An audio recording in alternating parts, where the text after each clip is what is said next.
காட்டு பறவைகளை நோக்குங்கள். அவை விதைப்பதும் இல்லை, அறுப்பதும் இல்லை, களஞ்சியத்தில் சேர்த்து வைப்பதும் இல்லை. உங்கள் விண்ணக தந்தை அவற்றுக்கு உணவளிக்கிறார். அவற்றை விட நீங்கள் மேலானவர்கள் அல்லவா? மத்தேயு 6:26. ஆண்டவர் சிறப்பான ஒரு விஷயத்தை இன்னைக்கு நமக்கு சொல்றார். ஆகாயத்து பறவைகளை கவனித்து உற்று நோக்கி பார்க்க சொல்றார்.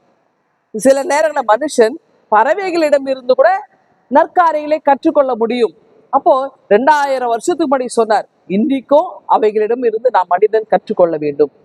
ஏன்னா இன்னைக்கு காலையில பாத்தீங்கன்னா நம்ம தூக்கத்துல இருந்து எழுந்துக்கும் பொழுதே அப்படியே அந்த கடல் அலை ஓசைகள் கேட்பதோ, அல்லது பறவைகள் சிறகடித்து வான நோக்கி பறந்து எழுவது, பூக்கள் அப்படியே மலர்ந்து மென்மையான அந்த நறுமணமானது அறை முழுவதும் வருவது, அப்புறம் இந்த சூழல பூபால இசை கேட்பது, அப்படியே அம்மா நமக்கு ஒரு பெட் காஃபி போட்டு கொண்டு வந்து நம்ம இடத்துல கொடுப்பது, இதெல்லாம் இந்த இயற்கையெல்லாம் ரசித்து கொண்டே காஃபி குடிக்கும் போது எவ்வளவு சந்தோஷமா இருக்கு, சுகமா இருக்கு இல்லையா? இதெல்லாம் ஒரு காலத்துல இருந்தது. இன்றைக்கு அதெல்லாம் இல்லை. அதெல்லாம் இல்லாமல் போனதால இன்னைக்கு நிறைய பிரச்சனைகள் வருது. இன்னைக்கு பாத்தீங்கன்னா தூங்கி எழுந்துக்கும் பொழுதே அபாய சத்தங்கள் தான் வருது. பூபால இசையெல்லாம் கேட்க நேரம் கிடையாது. பறவைகள் அப்படியே சிறகடிச்சு பறக்கிறதையோ, அல்லது நம்ம வீட்டுல தோட்டத்தில இருந்து மலர்கள் மலர்ந்து அது நறுமணம் வீசுவதையோ பார்த்து ரசிக்க நமக்கு நேரம் இல்லை. அதை பார்ப்பது கிடையாது. அப்ப நம்ம எதை பார்க்கிறோம் அப்படின்னா 24 மணி நேரமும் மொபைல் போனே பார்க்கிறோம். அதாவது ஆராய்ச்சியாளர்கள் சொல்றாங்க, குறைந்தது ஒரு மனிதன் ஒரு நாளைக்கு 6 மணி நேரம் மொபைல் போனை பார்த்துட்டு இருக்கிறாங்க. இப்ப நம்ம அந்த டைம் எதுல செட் பண்ணலாம்? அப்போ ஒரு நாளைக்கு நான் எவ்வளவு நேரம் நான் பாக்குறேன் மொபைல் போன் அப்படின்னு நமக்கு தெரியும். அப்ப 6 மணி நேரம் மொபைல் போனோட நம்ம வீணடிக்கிறோம்.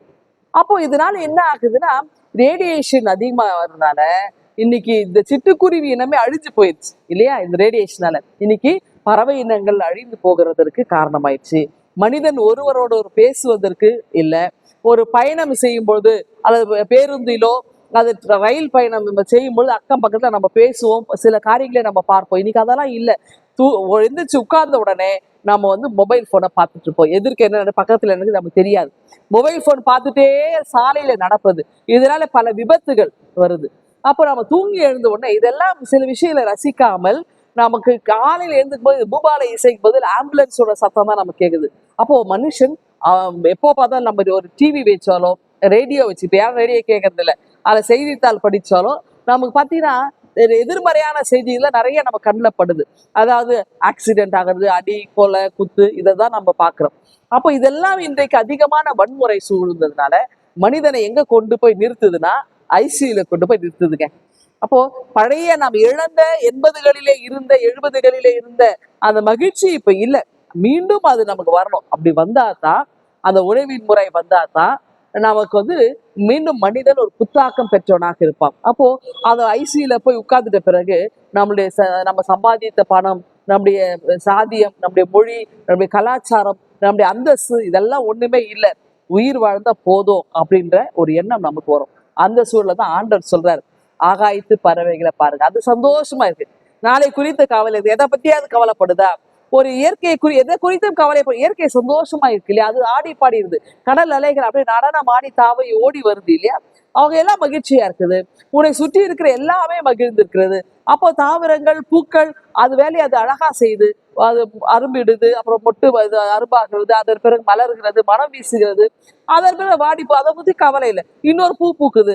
அப்போ அதோடைய வேலைகளை அது இயற்கையா சுழற்சியாக செய்து கொண்டே இருந்தது. ஆனால் மனிதன் மட்டும்தான் இதெல்லாம் இல்லாமல் இருக்கிறார். அப்ப ஆண்டவர் சொல்றார், இவைகள் எல்லாம் பாரு, ஆகாயத்து பறவை பாரு, எதை குறித்து கவலைப்படாம அது சந்தோஷமா உணவைக்காக வீட்டுக்காக கவலைப்படுறது, அது பாட்டு சந்தோஷமா மகிழ்ந்து ஆடி பாடுது.